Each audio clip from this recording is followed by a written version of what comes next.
going to take you around the world in 18 minutes.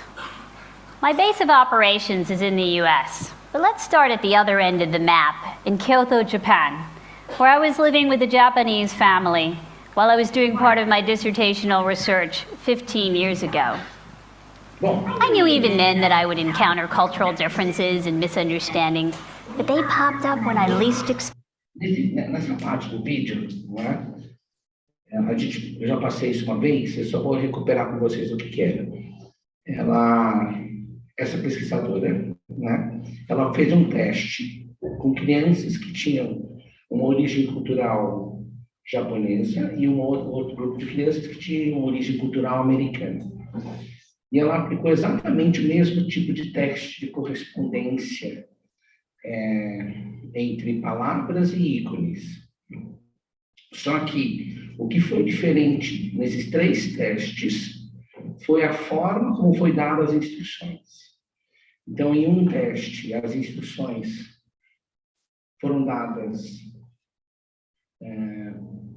pela instrutora, pela professora, falando como que as crianças tinham que fazer. Na outra, foi dito que as crianças podiam fazer do jeito que elas quisessem, e a outra foi dito que a mãe delas tinha mandado elas fazerem daquele jeito. Né? E aí ela comparou os resultados. Ela mostrou que as crianças que tinham a formação cultural de origem americana, elas tiveram um melhor desempenho quando as crianças tiveram liberdade de fazer aquela atividade. Mas a grande verdade é que, independente se era mãe ou era professora ou liberdade, o teste era exatamente o mesmo, que tinha que fazer correspondência entre uma palavra e um ícone. E tiveram pior desempenho, né, no momento que foi dito que a mãe delas mandou fazer. Por outro lado, as crianças que tinham uma origem cultural japonesa, elas tiveram melhor desempenho quando a mãe mandou. E tiveram o pior desempenho na qual elas tinham liberdade de fazer do jeito que elas queriam. Então, aqui a discussão é que a forma, né, existe uma influência cultural no nosso processo de tomada de decisão. Né? Enquanto que, na ideia americana de liberdade, onde você tem que ter liberdade para escolher, né, é a melhor coisa para se fazer, no Japão se respeita muito a tradição, né, como uma forma de gerar conexão entre as pessoas. Então, as pessoas seguem a tradição, respeitam pessoas mais velhas ou da família, porque é essa forma que elas vêm de fazer conexão entre elas.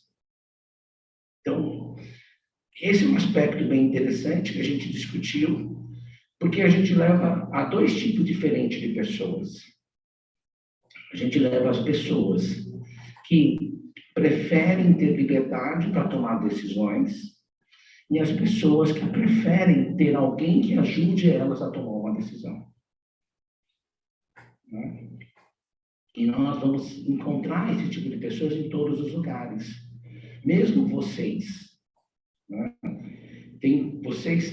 Alguns de vocês se sentem muito mais à vontade quando vocês estão numa atividade, vocês têm liberdade para tomar as decisões, enquanto outros de vocês se sentem muito mais à vontade quando alguém toma as decisões por vocês.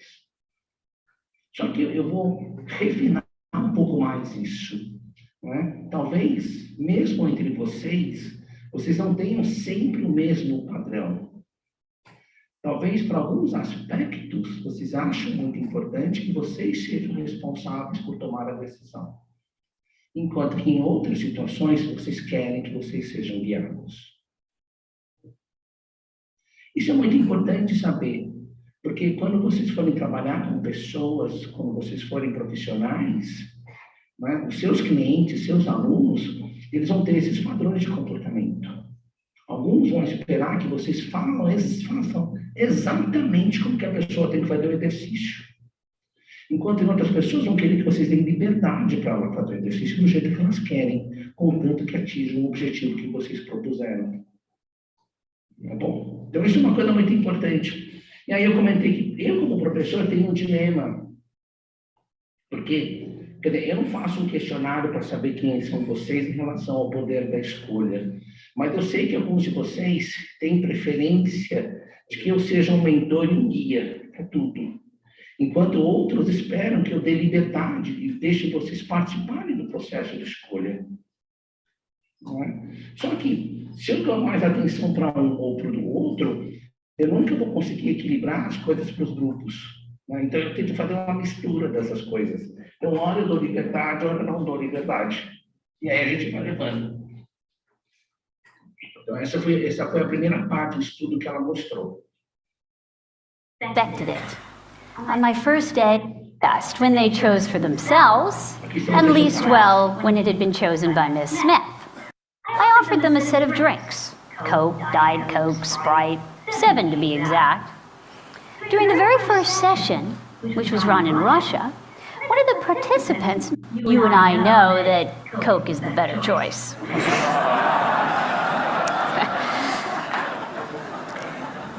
For modern Americans who are exposed to more options and more ads associated with options than Europeans, the sudden availability of all these with choice, Gregors from Warsaw want no choice, the difference between Coke and Pepsi, participants made a comment that really...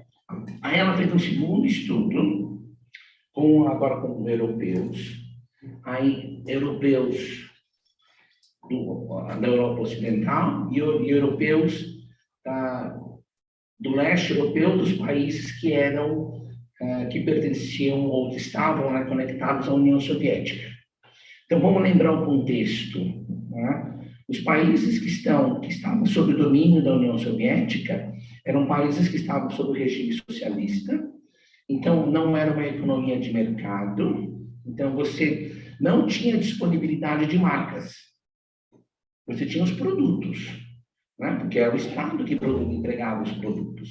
Então tinha um suco, uma água, um refrigerante. Era isso que eles tinham no mercado. Enquanto que as pessoas do Ocidente, a gente tem, né, vocês vão no supermercado, vocês têm uma variedade de marcas. E aí o que ela fez? Né? Ela mostrou várias marcas de refrigerante, perguntou para as pessoas do leste europeu o que elas sentiam para escolher. Né? Quantas bebidas tinham. E aí a coisa curiosa foi o seguinte, né? Que para nós, a gente olha, a gente fala, já que tem 7 bebidas. Né? Tem Coca, Diet Coke, Sprite, Mr. Dr. Pepper, né? Pepsi, Pepsi Light e o Ice Cube. Aí, só que o pessoal do leste europeu falou assim, não, só tem um tipo de bebida, refrigerante. Né? E aí, quando ela colocava isso com uma garrafa de água, uma garrafa de suco, a pessoa falava o seguinte, só tem 3 tipos de bebida, água, suco e refrigerante. E aí ela foi aprofundando essa discussão. E eles falavam assim, não sei por que precisa ter tanta coisa para escolher. Eu não me sinto à vontade para escolher. Tudo é igual, é tudo refrigerante. Então, aí a gente chega, né, a uma segunda apresentação de fatos que mostra que a forma com que a gente escolhe tem um componente cultural. Da onde você veio, de como que você foi apresentado as coisas. Então, quer dizer que, para algumas pessoas, apresentar várias, porque, por exemplo, se a gente for no supermercado e só tiver uma marca de refrigerante, a gente vai ficar incomodado. Se tiver só uma marca de macarrão, a gente vai ficar incomodado. A gente quer mais marcas, porque a gente quer ter o direito de escolha. Né? Está na nossa cabeça essa ideia, a gente tem que ter o direito de escolha. Porque a gente cresceu escutando isso, que é importante ter o direito de escolha. Agora, você vai nesses lugares, as pessoas não falam que precisa disso. Né? Então, vamos pensar, né? Então, quer dizer que vocês vão ter alguns alunos que, se vocês mostrarem um cardápio gigantesco de atividades, eles vão achar legal. Pô, aquele professor é bom. Pô, ele sabe fazer um monte de coisa. Outras pessoas vão dizer, meu Deus, eu não sei escolher. Por que mostrar tanta coisa? Eu quero fazer ginástica. Né? Eu quero ginástica. Não é HIIT, não é crossfit, é ginástica, entenderam? Não é? E porque a gente tem que entender um pouco como funciona a cabeça do nosso cliente, do nosso aluno. Como que ele vai construir as suas escolhas, né? Então, essa parte do estudo mostra isso. Really caught me off guard. Oh, but it doesn't matter. It's all just soda. That's just one choice.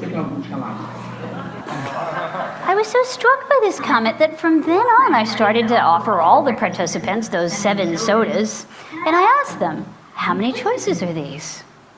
Again and again, they perceived these 7 different sodas not as 7 choices, but as one choice, soda or no soda. When I put out juice and water in addition to these 7 sodas, now they perceived it as only 3 choices, juice, water, and soda. Compare this to the die-hard devotion of many Americans, not just to a particular flavor of soda, but to a particular brand. Tasty kinds of chewing gum. I don't mean to say that I want no choice and endless minutia. In other words, choice can develop into the very opposite of everything it represents in America, when it is thrust upon those who are insufficiently prepared for it. But it is... Olha só, aqui tem uma eu vou até repetir para vocês. Quero ver se vocês pegam esse... same extent. When someone can't see how one choice is unlike another, or when there are too many choices to compare and contrast, the process of choosing can be confusing and frustrating. Instead of making better choices, we become overwhelmed by choice, sometimes even afraid of it. Choice no longer offers opportunities, but imposes constraints. It's not a marker of liberation, but of suffocation by meaningless minutia. In other words, choice can develop into the very opposite of everything it represents in America, when it is thrust upon those who are insufficiently prepared for it. But it is not only... Vocês entenderam isso? Quem consegue repetir o que ela falou agora? Ela falou o seguinte, que a escolha, né, ela pode levar a um processo completamente oposto ao que a gente tem expectativa, né? Se você oferece muitas oportunidades para uma pessoa que não tem capacidade de compreender as diferenças entre as opções ou compreender as consequências dessas opções, para ela, você dar liberdade de escolha não vai trazer para ela uma sensação prazerosa, mas vai levar uma sensação oposta. Ela vai se sentir mal, ela vai se sentir oprimida. Então, sabe uma coisa que é muito legal? É que, agora eu vou falar do ponto de vista de convencer, né, do marketing da atividade física. Não adianta a gente fazer propaganda de várias coisas de atividade física se as pessoas não estão preparadas para entender as diferenças das coisas, de programas de atividade física que estão por aí. Porque se as pessoas não estiverem preparadas para entender as opções de escolha, para elas vai ser uma coisa frustrante.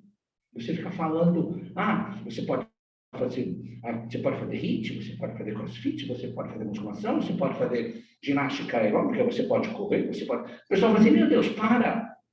Né? Para ela vai ser frustrante e ao invés de ela querer fazer atividade física, ela vai pular fora. Então, olha só que legal. Né? Muitas empresas, sabendo disso, por exemplo, que nem tênis. Por que adianta, né, uma fábrica de tênis expor para as pessoas várias marcas, vários modelos de tênis se as pessoas não sabem escolher? Aí as pessoas não vão comprar nenhum. Então, uma estratégia que existe, que aí é um papel nosso, né, é de chegar para o público no qual um certo produto, né, é focado, a gente educar essas pessoas para que as pessoas aprendam a fazer boas escolhas. Né? Então, isso que é uma coisa muito legal. Então, se vocês pensarem um dia para se aproximar de uma empresa e tentar, né, oferecer um projeto para essa empresa, Porque eu vou usar um exemplo de biomecânica. A gente, em biomecânica, né, a gente sempre pensava que a forma mais lógica de se aproximar da indústria de calçados é mostrar para eles que a gente consegue desenvolver um tênis melhor. Mostrar um tênis que absorve impacto, mostrar um tênis que é mais confortável, e blá, blá, blá, blá, blá, blá. Só que, do que adianta a gente fazer um produto desses, se o consumidor não vai saber escolher, que não vai consumir isso? Não é? Porque, no final das contas, não é? O que é importante para a indústria, ou para qualquer companhia, é que o produto que ela tem venda. Assim, né, quando vocês forem donos do seu negócio, no final das contas, o que vai ser importante é que vocês fechem no azul no final do mês. E um certo que, assim, quer dizer, se as coisas ficam no azul, então vocês conseguem ter um pouco de ideologia. Mas se vocês começarem a ter prejuízo todo mês, a ideologia de vocês vai para fora, para baixo, porque vocês precisam sobreviver. Então, olha só que coisa interessante. Quer dizer que, né, uma forma da gente abordar as empresas não é simplesmente querendo mostrar que a gente é capaz de melhorar o produto que elas têm, mas a gente é capaz de melhorar a percepção da pessoa que é o público-alvo daquele produto. Daí aquelas pessoas vão naturalmente, se o produto é bom, naturalmente vão escolher aquele produto. E aí, então, esse que é o poder. Então, quando a gente pensa no poder libertador da educação, é isso. Né? O poder libertador da educação não é que fazer com que você convença a pessoa a votar em quem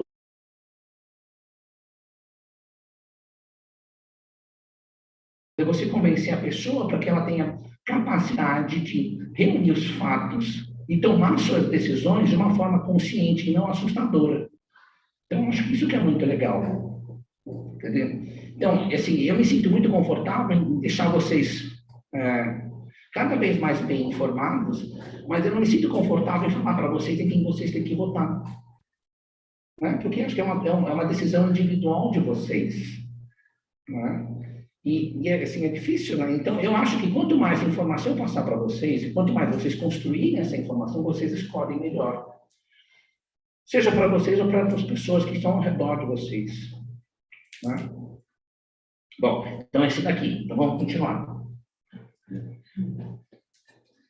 Esse último dilema é complicado, pessoal. Other people in other places that are feeling the pressure of ever-increasing choice. More of them. This brings me to the third and perhaps most problematic assumption. You must never say no to choice. To examine this, então, ela fez 3 estudos, né, para dar suporte para 3 afirmações. Né? Assumptions são afirmações. Então, fazer suas próprias escolhas, mais opções, melhores escolhas. Então, ela está testando essas hipóteses. Né? Então, o que são elas? São tipicamente a nossa visão de liberdade. Né? E a terceira é, nunca diga não à escolha. Pessoal, se vocês fossem colocados numa condição onde vocês poderiam ou não poderiam escolher, o que vocês preferem? Alguém prefere assim? Quem prefere sempre ter a opção? Pode levantar a mão. Quem prefere, eu não vou falar sempre, mas quem prefere aceitaria não ter opção? Ninguém. Né? Então, ela vai testar essa hipótese. Né? Eu vou deixar ela contar a historinha para depois eu resolver. let's go back to the US and then hop across the pond to France. Right outside Chicago, a young couple, Susan and Daniel Mitchell, were about to have their first baby. They'd already picked out a name for her, Barbara, after her grandmother. One night when Susan was 7 months pregnant, she started to experience contractions and was rushed to the emergency room. The baby was delivered through a C-section. but Barbara suffered cerebral anoxia, loss of oxygen to the brain. Unable to breathe on her own, she was put on a ventilator. 2 days later, the doctors gave the Mitchells a choice. They could either remove Barbara off the life support, in which case she would die within a matter of hours, or they could keep her on life support, in which case she might still die within a matter of days. If she survived, she would remain in a permanent vegetative state, never able to walk, talk, or interact with others. What do they do? O que vocês fariam? Pensem, olha o que eu te lembro. Vocês pertencem a um casal que teve um filho que nasceu prematuro. E esse bebê, quando nasceu prematuro, ele nasceu com um problema de oxigenação, então ele não vai acordar. E esse problema de oxigenação, ele está numa ventilação, respiração artificial. Então você tem duas opções. A primeira opção, desligar e esperar ele morrer em questão de horas, ou deixar ligado e esperar ele morrer em uma questão de dias. E mesmo se ele não morrer, ele nunca vai acordar, ele vai ficar vegetativo o tempo inteiro. Qual das duas opções vocês escolhem? Primeira, eu acho que vai entrar as questões que só dá para saber quando você passa. Eu acho que uma coisa que você passa, você demora.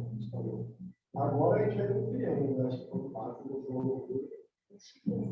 Vocês conhecem alguém que já teve que passar por uma escolha tão complicada, tão trágica, tão dura quanto essa? Vocês conseguem lembrar alguma coisa assim parecida?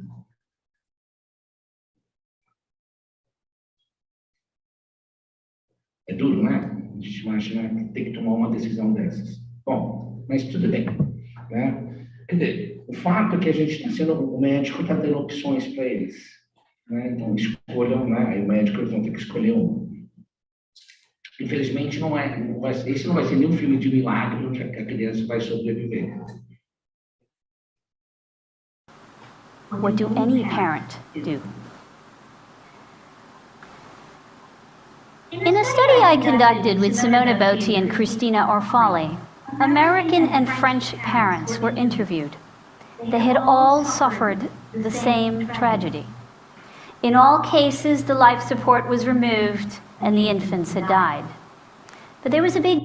Olha só, pais americanos e pais franceses passaram por esse dilema, né? A pergunta era se tinha ou não tinha, quando tinha que desligar o respirador, e em todos os casos a criança morreu. Difference. In France, the doctors decided whether and when the life support would be removed, while in the United States, the final decision rested with the parents. Só que teve uma diferença. Na França, quem tomou a decisão foi o médico. Nos Estados Unidos, quem tomou a decisão foram os pais. Aí, né, o que ela foi avaliar? Como que os pais se sentiram depois disso? We wondered, does this have an effect on how the parents cope with the loss of their loved one? We found that it did.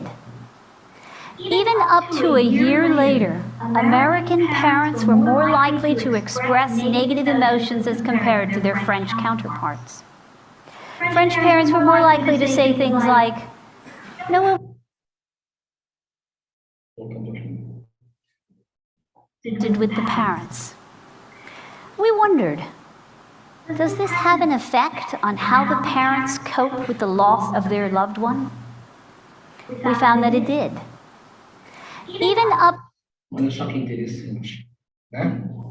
Um ano depois, né, os pais americanos apresentavam, né, com mais frequência o sentimento negativo da perda, enquanto que os pais franceses, né, apresentavam menos sentimentos negativos em relação à perda. Olha só que coisa interessante, né? Então, nesse caso, a discussão, mas aí ela fala sobre os relatos. pais americanos falam que, apesar de ser muito devastador, eles não se veem numa outra situação no qual eles não pudessem ter tido a chance de escolher, apesar de ficar devastados depois. Enquanto que os franceses falavam assim, ainda bem que a gente não teve que tomar essa decisão. Então, olha só que interessante. Quer dizer que, para algumas pessoas, realmente, você tomar a decisão por elas é bom. É uma coisa que traz uma sensação de alívio, uma menor combinação de sentimentos negativos. Né?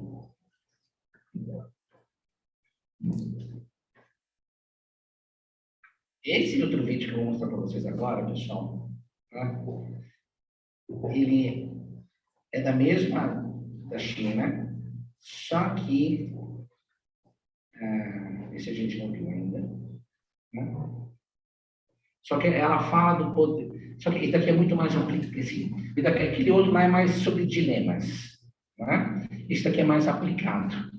Mas é muito bacana esse daqui.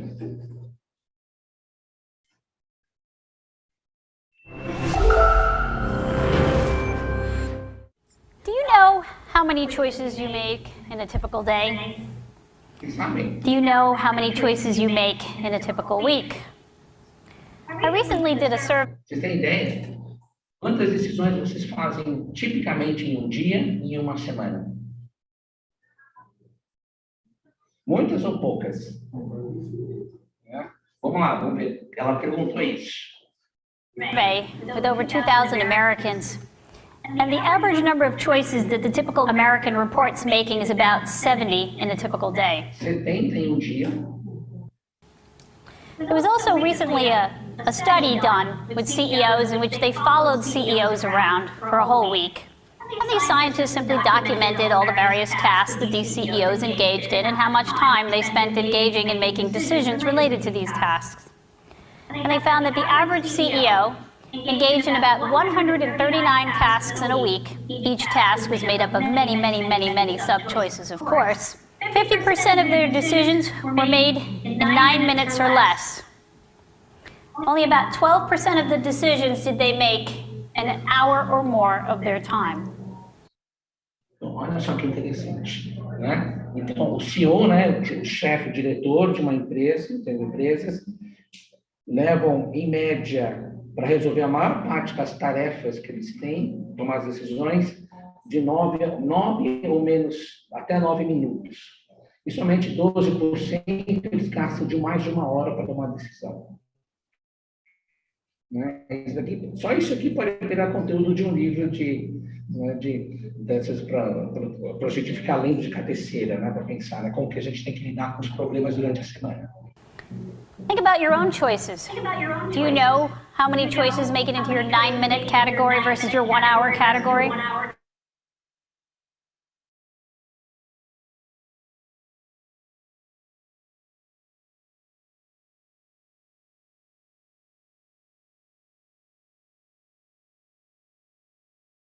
Um número limitado de escolhas no dia.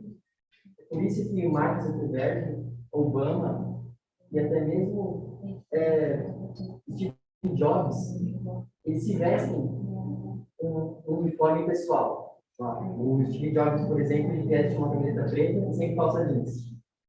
Já o Mark Zuckerberg, ele sempre se veste de cinza. Ou seja, ele realmente quer destinar o poder de escolha dele para que aquela decisão seja empresarial.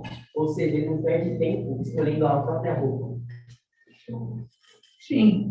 Quanto tempo vocês gastam, assim, por exemplo, vocês gastam muito tempo para pensar o que é que a gente não tem nem tempo nem dinheiro para escolher, né? Mas, por exemplo, café da manhã. Vocês gastam muito tempo para pensar no seu café da manhã, a partir do momento que vocês acordam, ou é automático? Vocês gastam muito tempo para escolher a roupa que vocês veem para cá? Quanto tempo você gasta? Para escolher só, depende do dia. Tipo, se dia que tem atividade física, eu nem escolho. Só a gente vê a mão no armário e tem hoje. Sim. Agora, dia mais normal, assim, não tem nada, demora cerca de 20, meia hora.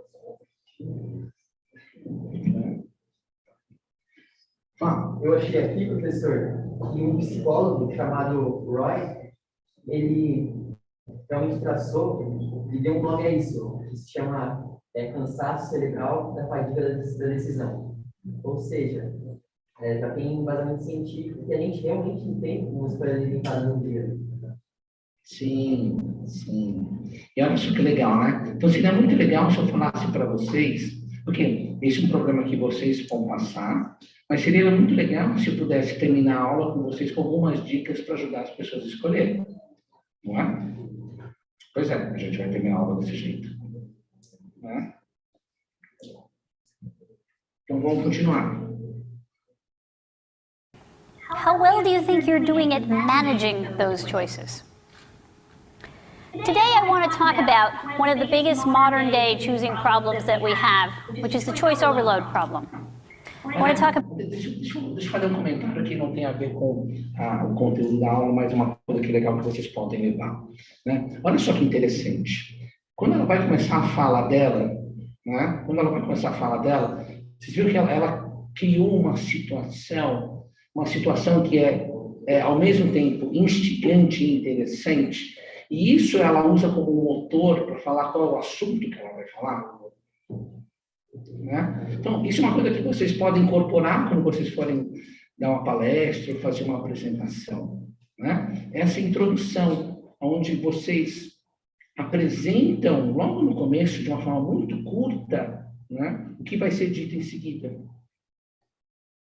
Né? Isso é uma coisa que é muito legal. Depois a gente, um dia, tem várias coisas que eu vou separar um dia para a gente discutir essas coisas. Quando a gente for para o módulo de como que vocês vão apresentar as evidências e convencer as pessoas. Aí eu vou mostrar isso para vocês, tá bom?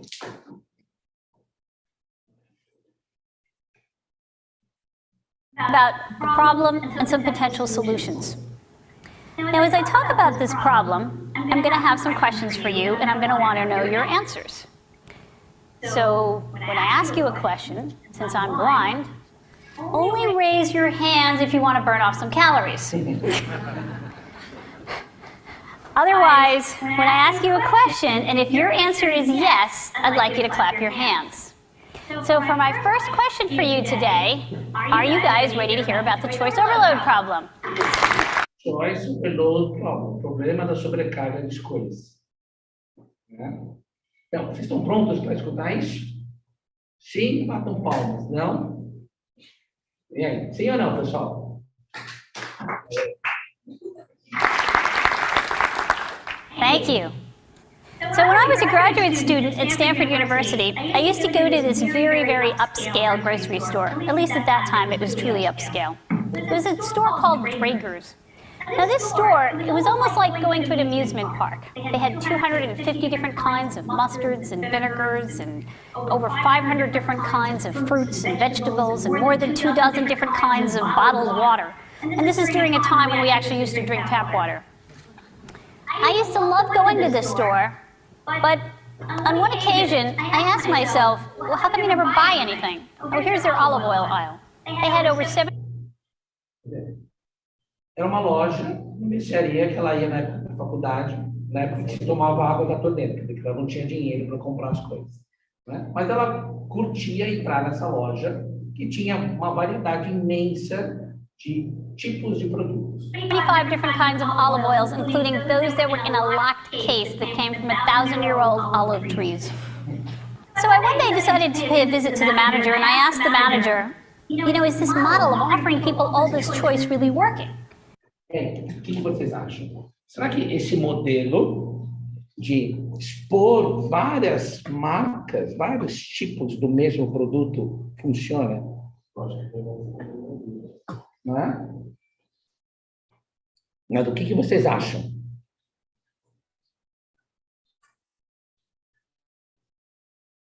Se vocês tivessem uma lojinha, vocês tivessem verba para comprar os produtos, vocês iam comprar todos da mesma marca ou vocês iam comprar de várias marcas diferentes para expor? Não?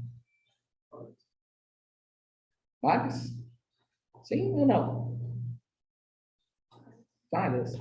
Vamos ver, porque ela está perguntando para o cara se funciona. Aí ele falou assim, ó, tá vendo esse ônibus de turista? Ele falou, olha, And he pointed to the busloads of tourists that would show up every day, with cameras ready usually. We decided to do a little experiment. And we picked jam for our experiment. Here's their jam aisle. They had 348 different kinds of jam. We set up a little tasting booth right near the entrance of the store. We either put out 6 different flavors of jam or 24 different flavors of jam. And we looked at 2 things. First, in which case were people more likely to, stop, sample some jam? More people stopped when they were 24, about 60%, than when... então, você já, assim, isso me lembra um tempo que, quando eu era estudante, sei lá, estava na escola, e aí eu ia com um amigo meu na casa de praia dele, a gente não tinha dinheiro, né? Aí a gente ia comer no supermercado, né? Pegar todas as amostras grátis que tinham no supermercado e ficava comendo. Não sei se vocês fazem isso, né? Mas eu fazia isso. Ó, eu já fiz 2 coisas. Essa não é tão nojenta. Eu tinha uma outra coisa que é mais nojenta que fazer nas outras. Isso na época da faculdade. Quando a gente... Eu fui muitas vezes em viagem com o pessoal da faculdade, né? E aí a gente não tinha muita grana, eu e meus amigos. Aí quando a gente parava nos restaurantes da beira da estrada, a gente esperava o pessoal acabar de comer e tudo que sobrava nos pratos, não no prato da pessoa, né? Mas na travessa da comida a gente juntava e comia tudo. Alguém já fez isso? Não? Vocês não fizeram isso? Então, de vez em quando eu fazia, não era sempre, mas de vez em quando eu fazia isso. Bom, mas olha só. Então, quando ela ficava exposto 6 tipos de geleia, menos pessoas iam lá experimentar. Quando tinha mais tipos de geleia, mais pessoas iam lá experimentar. there were 6, about 40%. The next thing we looked at is in which case were people more likely to buy a jar of jam. Now we see the opposite effect. Of the people who stopped when they were 24, only 3% of them actually bought a jar of jam. Of the people who stopped when they were 6, well, now we saw that 30% of them actually bought a jar of jam. Now, if you do the math... Olha só que interessante. Quando ela só ofereceu 6 tipos de geleia, mais gente comprou. Quando ela ofereceu mais marcas de geleia, mais gente experimentou, mas menos gente comprou.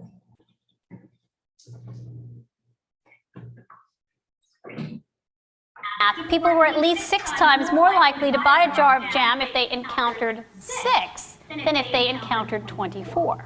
Now, choosing not to buy a jar of jam is actually probably good for us, at least it's good for our waistlines. But it turns out that this choice overload problem affects us even in very consequential decisions. We choose not to choose even when it goes against our best self-interests. So now for the topic of today, financial savings. This is a study that I did with... Você viu que ela falou uma coisa interessante, né? Que muitas vezes a gente escolhe não escolher. Né? Então, quando você tem muitas opções, né? uma explicação para ela falar que por que as pessoas consumiram menos é porque as pessoas elas experimentam um ali porque tem um monte, mas na verdade ela só está experimentando, mas não para comprar, só para experimentar. Now I'm going to describe to you a study I did with Gur Huberman, Amir Kaminica, Wei Jiang, where we looked at the retirement savings decisions of nearly 1 million Americans from about 650 plans, all in the US. And what we looked at was whether the number of fund offerings available in a retirement savings plan, the 401k plan, does that affect people's likelihood to save more for tomorrow?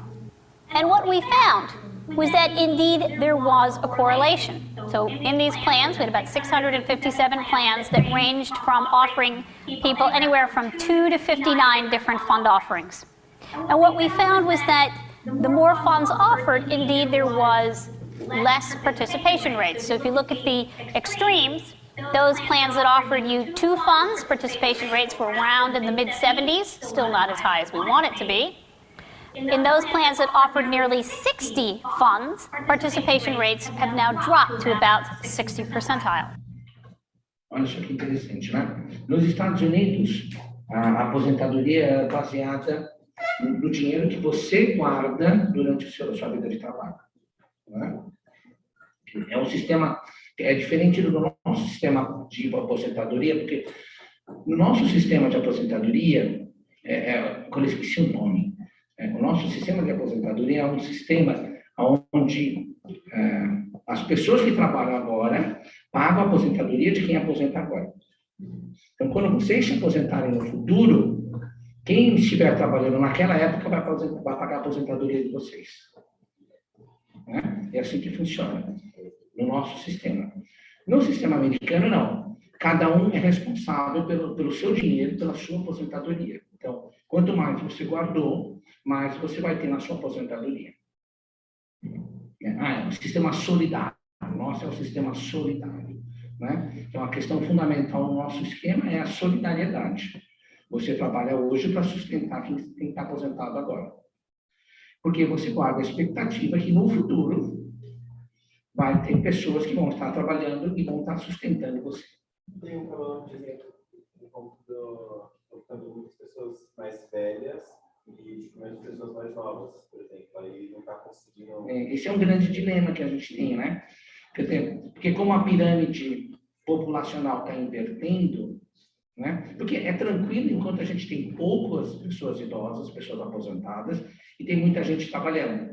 Então, na hora de você rachar a conta, fica fácil para pagar. Agora, quando essa pirâmide inverte, ou seja, tem muito mais gente aposentada e menos gente trabalhando, o único jeito de rachar a conta é cada um pagar mais.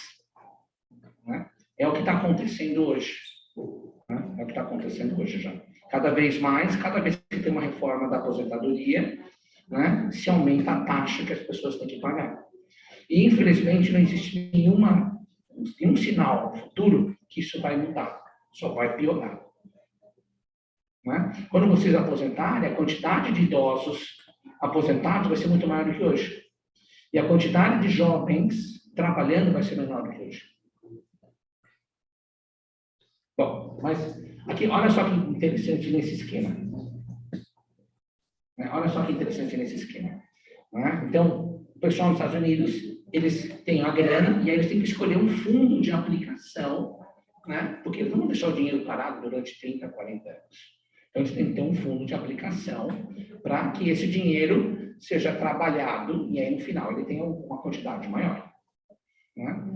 E ela mostrou o seguinte, que os fundos de aposentadoria que têm menos opções têm uma quantidade maior de pessoas. Cotas de mais pessoas. E os fundos que têm mais opções têm uma participação com menos pessoas. Olha que interessante isso.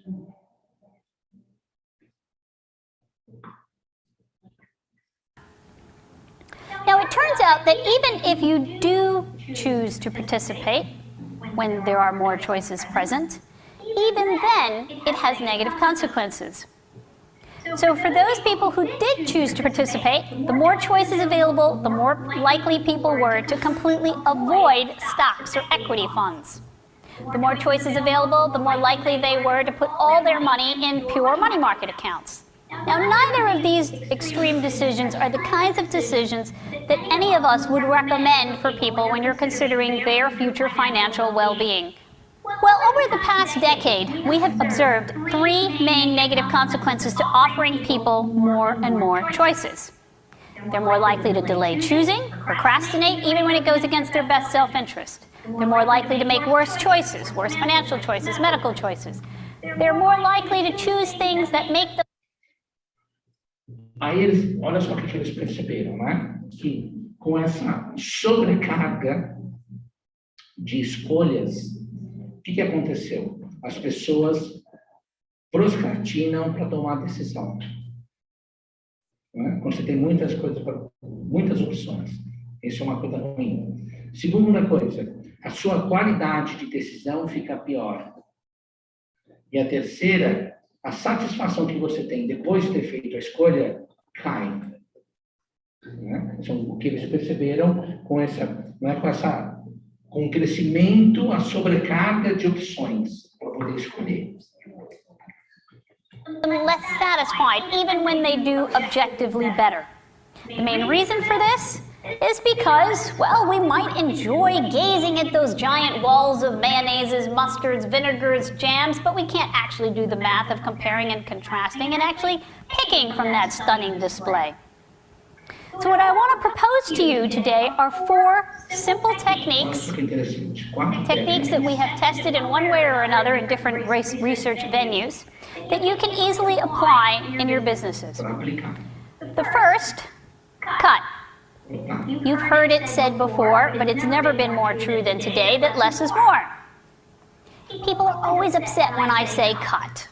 They're always worried they're going to lose shelf space. But in fact, what we're seeing more and more is that if you are willing to cut, get rid of those extraneous, redundant options, well, there's an increase in sales.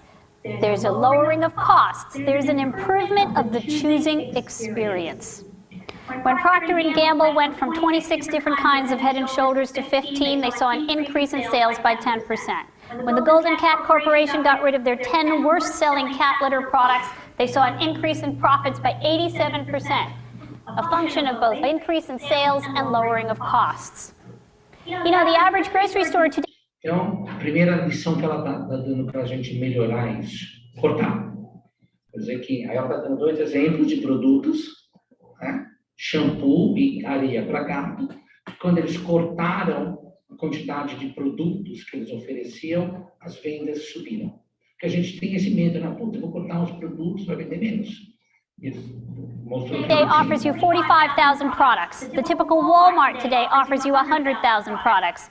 But the ninth largest retailer, the 9th biggest retailer in the world today is Aldi's, and it offers you only 1,400 products, 1 kind of canned tomato sauce. Now, in the financial savings world, I think one of the best examples that has recently come out on how to best manage the choice offerings has actually been something that David Leibson was heavily involved in designing, which is the program that they have at Harvard. Every single Harvard employee is now automatically enrolled in the Life Cycle Fund. For those people who actually want to choose, they're given 20 funds, not 300 or more funds. You know, often people say, I don't know how to cut. Pois é, isso que as pessoas falam. Eu não sei como cortar. Né? É que nem quando vocês estão escrevendo o texto está grande, e aí vocês têm que deixar ele menor. Vocês não têm ideia de onde tem que cortar. Né? Cortar é uma coisa complicada. All important choices. The first thing I do is I ask the employees, tell me how these choices are different from one another, and if your employees can't tell them apart, neither can your consumers. Now, before we started our session this afternoon, aqui ela deu uma dica de como fazer isso. Então, imagina que vocês estão fazendo uma consultoria numa academia, né? E a academia contratou vocês porque ela quer aumentar a quantidade de alunos na academia. Né? Então, o que ela falou assim? A gente vai usar a primeira regra, cortar. Então, ela falou o seguinte, converse com seus empregados e pergunte para os seus empregados qual a diferença entre os produtos. Se os seus empregados não saberem a diferença entre os produtos, você pode cortar. Então, chega na academia e pergunta para os professores da academia qual é a diferença entre as aulas que são oferecidas pela academia. Se o professor passar e falar assim, essa aula tem um nome de tal, mas é igual àquela aqui, sabe? Começar a falar, eu não sei qual é a diferença. Então, você começa a falar, acho que eu posso cortar. Sim. Professor, a gente pode falar também, trazendo essa aqui ainda mais para a realidade das pessoas comuns. Quando a gente fala de decisão, seria legal separar um tempo do nosso dia para fazer esse planejamento semanal. Você fazendo um planejamento semanal, você ganha tempo, você não perde tempo fazendo. Porque quando a gente está no dia, se você não faz esse planejamento, as pessoas gastam, o que eu vou fazer agora? E também tem uma vertente chamada minimalismo. Sim. As pessoas acreditam que com menos coisas a gente vai gastar tempo, energia e esforço, seja para limpar ou fazer qualquer outra coisa, para realmente gastar tempo que é realmente importante. Uma vez eu fiquei numa casa no Airbnb, lá em Piracicaba, que era estilo minimalista, só tinha colchão, não mais nada. Tinha um colchão, uma mesa, um copo e uma jarra de água. Era a única coisa que estava disponível na casa. Né? afternoon, I had a chat with Gary. And Gary said that he would be willing to offer people in this audience an all expenses paid free vacation to the most beautiful road in the world. Here's a description of the road. Okay, and I'd like you to read it, and now I'll give you a few seconds to read it, and then I want you to clap your hands if you're ready to take Gary up on his offer. Okay? Anybody who's ready to take him up on his offer? Is that all? All right, let me show you some more about this. You guys knew there was a trick, didn't you?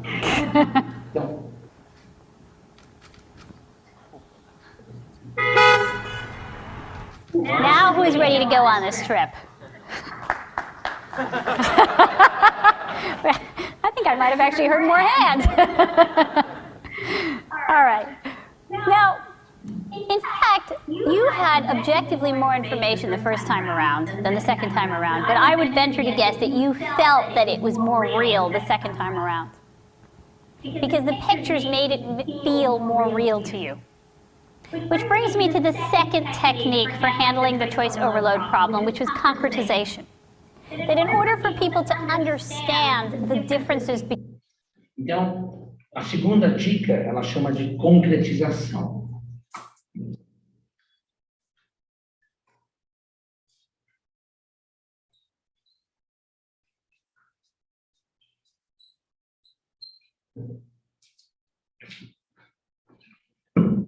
E ela exemplificou a concretização falando assim, olha, o dono da empresa ofereceu uma viagem, vamos ver quantas pessoas topam essa viagem. E aí, a primeira forma de apresentar a viagem é mostrar um texto escrito, descrevendo tudo que tinha lá. Vocês viram que quase ninguém bateu palma, ficou a fim de viajar. E a segunda forma foi quando ela mostrou as fotos do lugar, o caminho para chegar à viagem. Aí mais gente bateu palma. Quer dizer que a segunda dica dela para ajudar as pessoas a tomarem uma decisão não é necessariamente a quantidade de informação que você dá, mas é uma informação que permite a pessoa concretizar o que aquela experiência vai significar.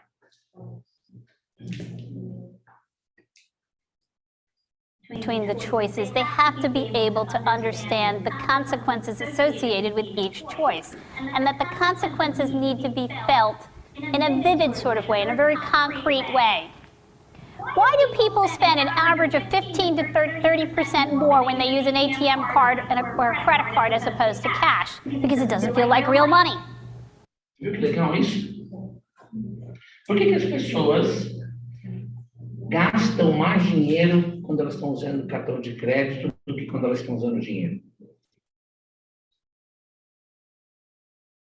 Porque a pessoa tem a expectativa, ela tem a sensação que quando está usando o cartão de crédito, você não está usando dinheiro. Não é isso. Você passa o cartão, né? Não pagou, né? Você não viu nada mudar na sua conta, você não viu dinheiro saindo da carteira. Né? Então, aqui é isso que ela está falando. Você precisa passar para a pessoa, né, a real sensação que aquela escolha vai fazer.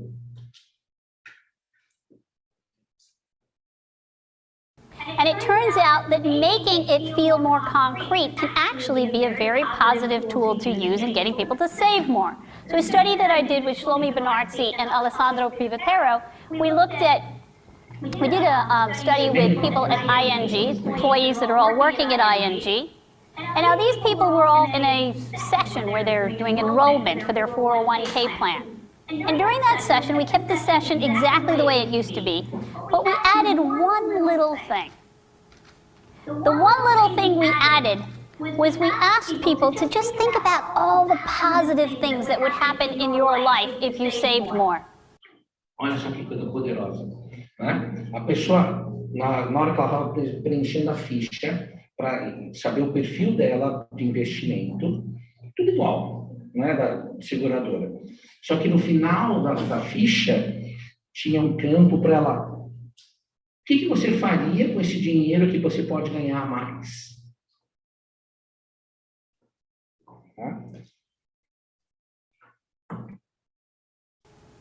By doing that simple thing, there was an increase in enrollment by 20%, and there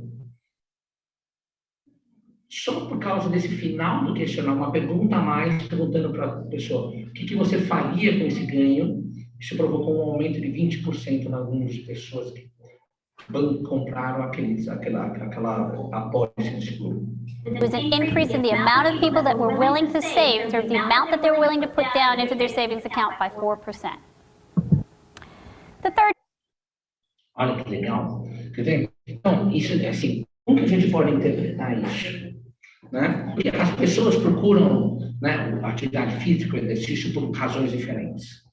Alguns vão procurar por causa de questões estéticas, outras pessoas vão procurar por questões de aptidão física, outras pessoas vão procurar por questões de saúde, outras pessoas vão procurar por algum outro assunto que você nem sabe quais são. Né? Então, elas vão lá procurar vocês. Mas olha só que legal, né? E aí vocês vão organizar o programa, etc. E aí vocês falam para elas assim, olha, né? Imagine que daqui a 6 meses que você vai estar fazendo atividade física comigo, né? A minha expectativa é que você perca 10 quilos. Que você consiga, a sua força máxima esteja 20% mais alta. Que você esteja 20% mais rápido. Que você tenha uma qualidade de sono melhor do que você tem hoje. Aí, assim, você vira para ela assim, o que você pensa que você poderia fazer com essas condições? O que vocês fariam, você fala, se vocês fossem numa academia, né? E aí a pessoa se gasta e fala assim, olha, né, a gente tem a expectativa de resultados, ela mostra lá os dados das outras pessoas, né? Esses são os resultados que a gente tem encontrado em média. Né? O pessoal que fica aqui com a gente durante 6 meses, pede, blá, blá, blá, blá, blá. Aí você assim, se isso acontecer com você, o que você faria com isso? Né? Aí você vai começar a pensar. Ah, eu vou poder voltar a jogar futebol. Ah, eu vou poder fazer as coisas assim, eu vou poder ter, né? Se eu dormir melhor, eu vou ficar o meu humor vai melhorar. E, assim, aí se a pessoa for baseada na estética, eu vou poder comprar aquele vestido que eu tenho vontade, eu vou poder usar aquele terno, aquela roupa que eu não uso mais, que não cabe em mim, sabe? Várias coisas diferentes. Isso, olha só que coisa interessante, né? Isso, hipoteticamente, aumentaria o engajamento e aumentaria a chance da pessoa comprar aquele plano da academia. Só você fazendo essa perguntinha, o que você faria, né, com o que a gente está prometendo para você?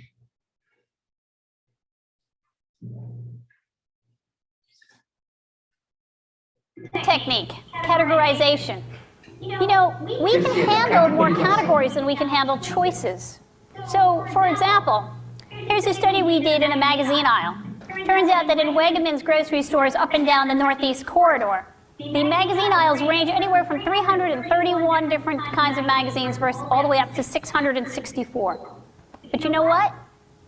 If I show you 600 magazines and I divide them up into 10 categories, versus I show you 400 magazines and divide them up into 20 categories, you believe that I have given you more choice and a better choosing experience if I gave you the 400 than if I gave you the 600.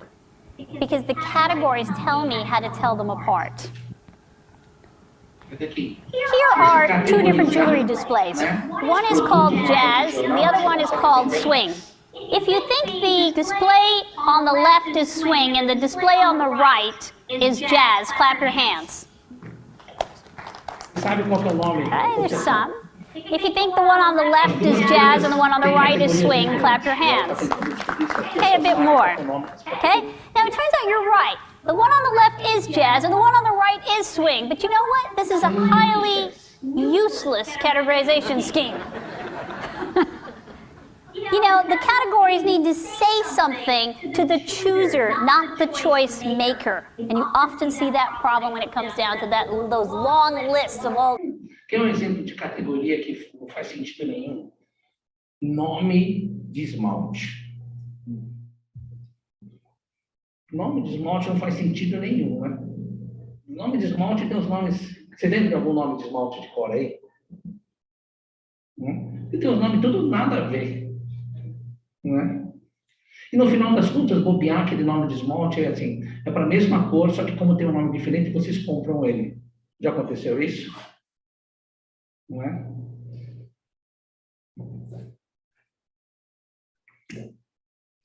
these funds? Who are they actually supposed to be informing? My fourth technique, condition for complexity. It turns out we can actually handle a lot more information than we think we can. We just got to take it a little easier.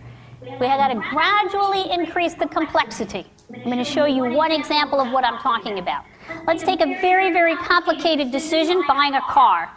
Here's a German car manufacturer that gives you the opportunity to completely custom make your car.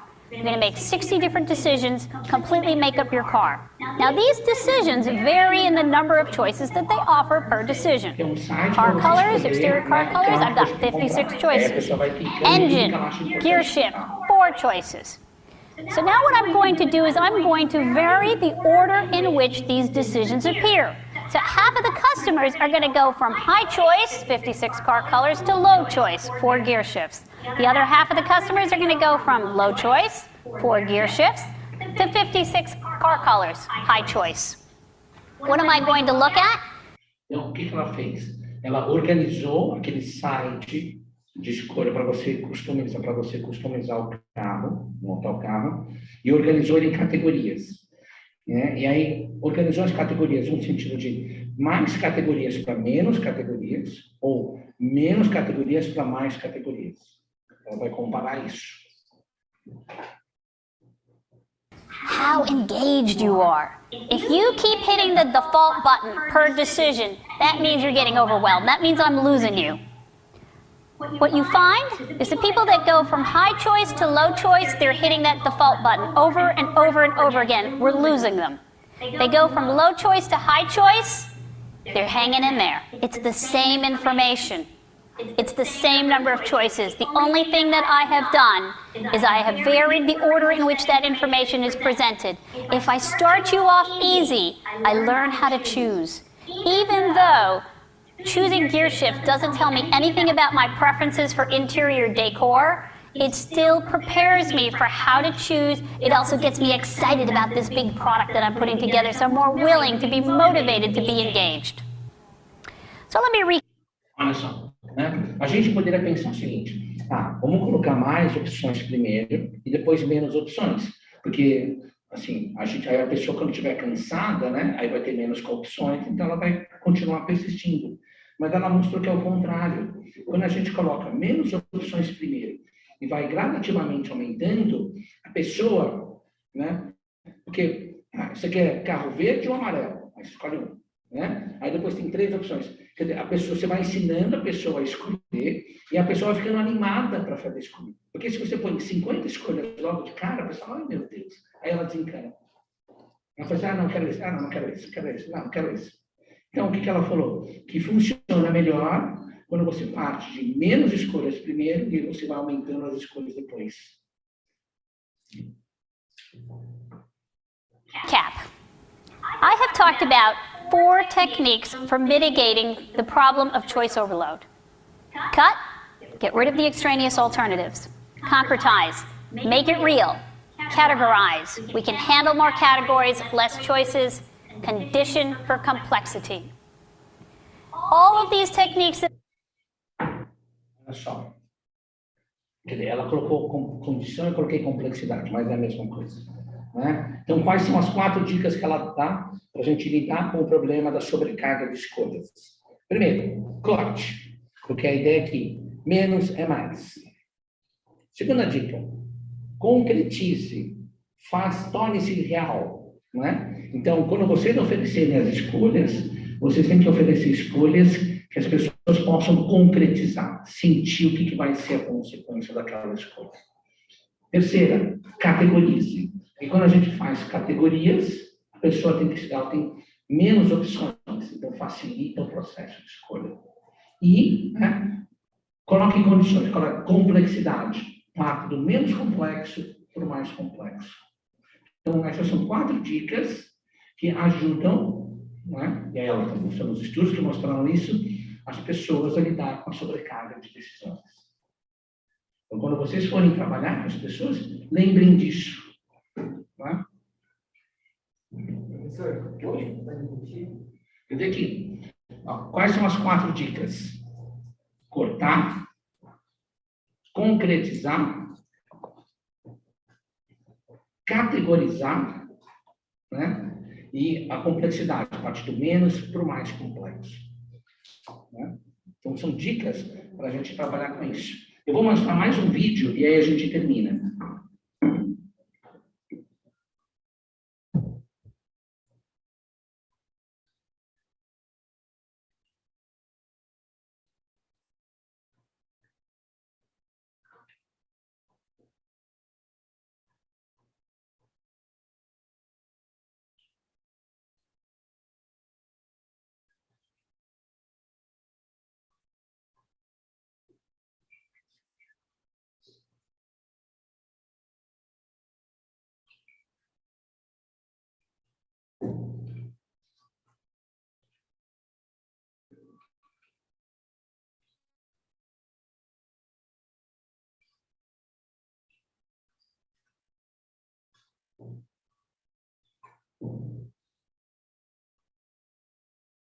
Isso é bem curtinho.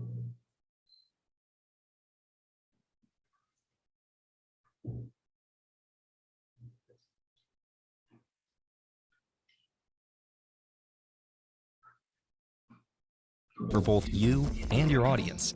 Take the first step towards mastering the art of public speaking by checking out TED Masterclass today.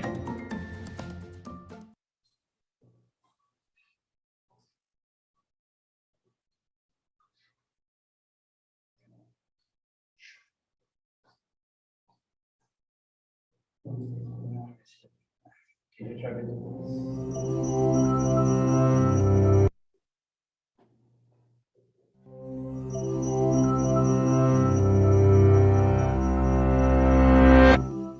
Imagine you're on a game show and you can choose between two prizes, a diamond or a bottle of water. It's an easy choice. The diamonds are clearly more valuable. Now imagine being given the same choice again, only this time you're not on a game show, but dehydrated in the desert after wandering for days. Do you choose differently? Why? Aren't diamonds still more valuable? This is the paradox of value, famously described by pioneering economist Adam Smith. And what it tells us is that defining value is not as simple as it seems. On the game show, you were thinking about each item's exchange value, what you could obtain for them at a later time. But in an emergency like the desert scenario, what matters far more is their use value, how helpful they are in your current situation. Então, esse vídeo curtinho, ele está falando sobre o paradoxo do valor. Né? Então, você tem uma garrafa de água e um diamante. Qual que vocês escolhem? Tipicamente, a gente vai escolher, as pessoas vão escolher o diamante, porque o diamante a gente consegue trocar por um valor muito maior que uma garrafa de água. Porém, se a gente estiver no deserto passando sede, a gente não consegue beber o diamante. Então, a gente vai escolher a garrafa de água. Porque aí, né, o significado do valor é o significado do uso dele, não do que ele vai ser trocado. And because we only get to choose one of the options, we also have to consider its opportunity cost, or what we lose by giving up the other choice. Só que, né, quando a gente faz a escolha, a gente também tem uma questão que é, né, o custo da oportunidade. Então, imagina, vocês estão andando no deserto, e aí vocês têm uma garrafa de água e um diamante. O que vocês vão escolher? Garrafa de água ou diamante? Garrafa de água, né? Porque vocês imaginam, onde será que eu vou encontrar uma outra garrafa de água na minha frente? Né? Vou beber água, porque se eu pegar o diamante, quem garante para mim que eu vou encontrar uma loja lá na frente? Né?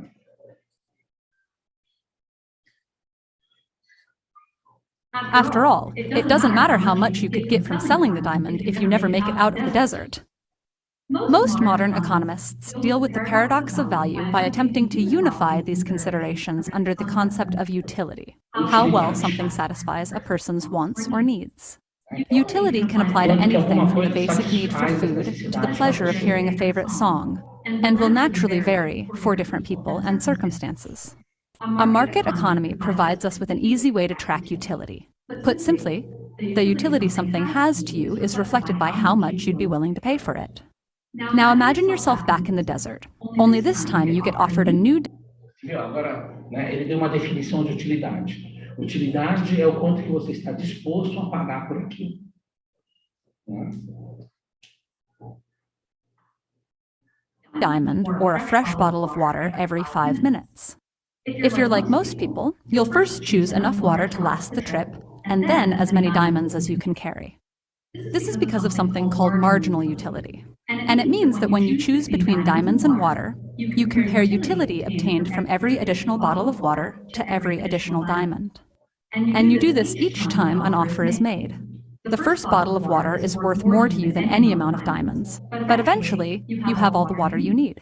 After a while, every additional bottle becomes a burden. That's when you begin to choose diamonds. Olha só que legal, né? Quer dizer que, no começo, se você está caminhando no deserto, e aí você, de tanto em tanto tempo, você encontra uma loja onde ela oferece água ou diamante, no começo você escolhe a água, porque você quer ter água, porque você quer se garantir a utilidade. Só que à medida que você vai andando e vai encontrando mais garrafas de água, chega um momento que você não precisa mais de água. Né? E aí o diamante começa a ser mais importante. Né? Diamonds over water. And it's not just necessities like water. When it comes to most things, the more of it you acquire, the less useful or enjoyable every additional bit becomes. Então, olha só que interessante. Né? Quanto mais você adquire alguma coisa, menos importante aquela coisa passa a ser para você. Isso acontece com vocês? Quando vocês começam a ter muito... Tem alguma coisa que vocês têm bastante em casa? O que você tem bastante? Oi? Caneca? Anel. E aí você continua comprando anel. Eu tenho um amigo que gostava, um professor amigo meu, que gostava muito de comprar óculos. Todo lugar que ele achava, ele comprava um óculos novo. Mas, quer dizer, quando você tinha poucos anéis, você se preocupava muito em perder um deles, não se preocupava? Hoje em dia, se você perder um dos anéis ou você se liga muito para isso, continua? Você ainda continua dando. Porque daqui ainda você não atingiu o limite de transição. This is the law of diminishing marginal utility. You might gladly buy 2 or 3 helpings of your favorite food, but the 4th would make you nauseated, and the 100th would spoil before you could even get to it. Or you could pay to see the same movie over and over until you got bored of it or spent all of your money. Either way, you'd eventually reach a point where the marginal utility for buying another movie ticket became zero. Você ainda não atingiu sua margem de utilidade. Né? Quer dizer, você não atingiu o limite onde não vai fazer mais sentido você comprar mais um anel. Utility applies not just to buying things, but to all our decisions. And the intuitive way to maximize it and avoid diminishing returns is to vary the way we spend our time and resources. After our basic needs are met, we theoretically decide to invest in choices only to the point they're useful or enjoyable. Of course, how effectively any of us manage to maximize utility in real life is another matter. But it helps to remember that the ultimate source of value comes from us, the needs we share, the things we enjoy, and the choices we make. Então, olha só, como que a gente transforma isso para o ambiente da academia? Imagine assim, o aluno, ele vai todo dia para a academia e ele tem exatamente a mesma aula.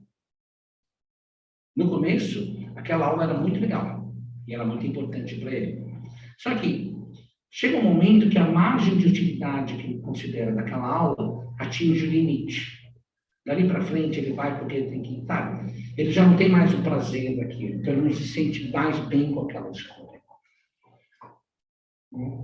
Então, isso é uma coisa. Por isso que no ambiente de academia você precisa constantemente estar oferecendo novos produtos.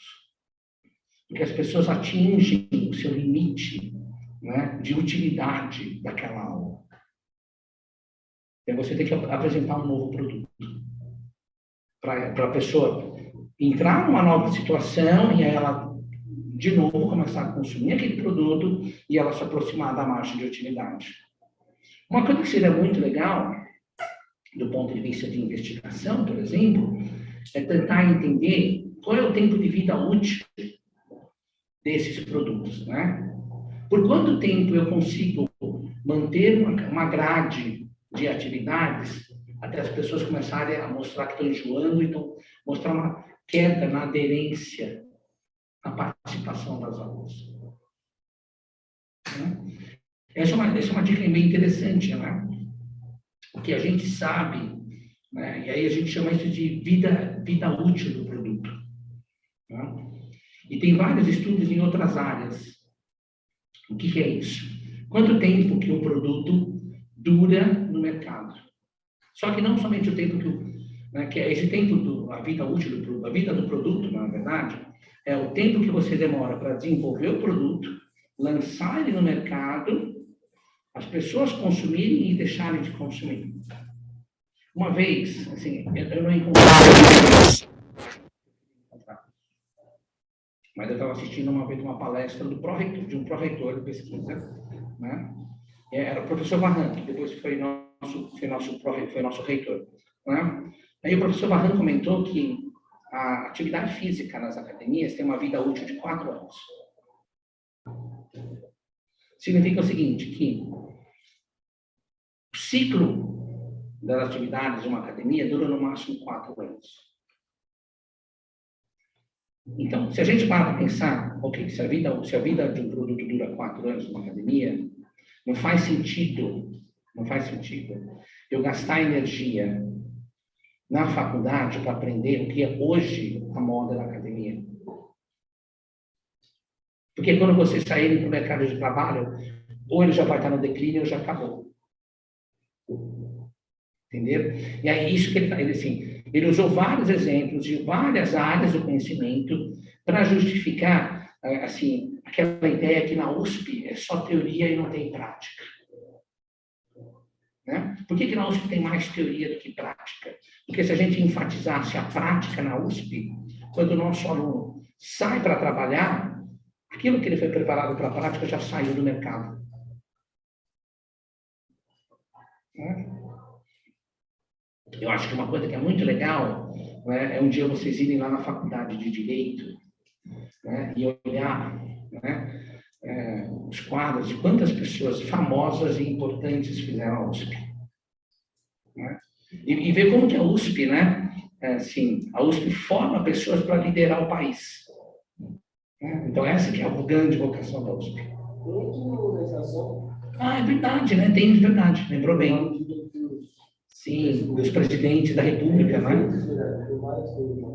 Quer dizer, bom, pessoal, hoje então a gente trabalhou com o assunto da escolha, né?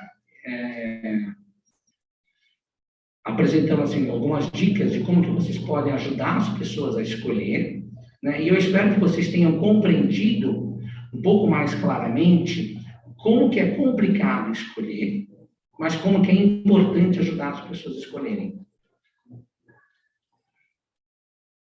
Tá bom? Alguma dúvida? Vocês gostaram da aula? Né? Se vocês quiserem, depois assistam os vídeos de novo, né? Assim. Na semana que vem, porque assim, porque quando assim, a gente está no módulo, né, voltado para a pessoa, para quem vai receber o serviço. Então, na semana que vem, né, a gente ainda vai continuar discutindo as pessoas, mas agora a gente vai entrar mais dentro da cabeça das pessoas. Então, a gente vai entrar na ideia de como que as pessoas percebem as coisas, né? E como que elas constroem a sua opinião. Né? Então, a gente vai discutir, né, como que as pessoas percebem o mundo e como que elas constroem o que a gente vai chamar de senso comum. E como que elas vão depois construir o que a gente vai chamar de bom senso. Tá? Então, é isso que a gente vai fazer na semana que vem. Tá? Então, é isso, pessoal. Obrigado. Né? Semana que vem a gente se vê. Espero contar com vós. Né?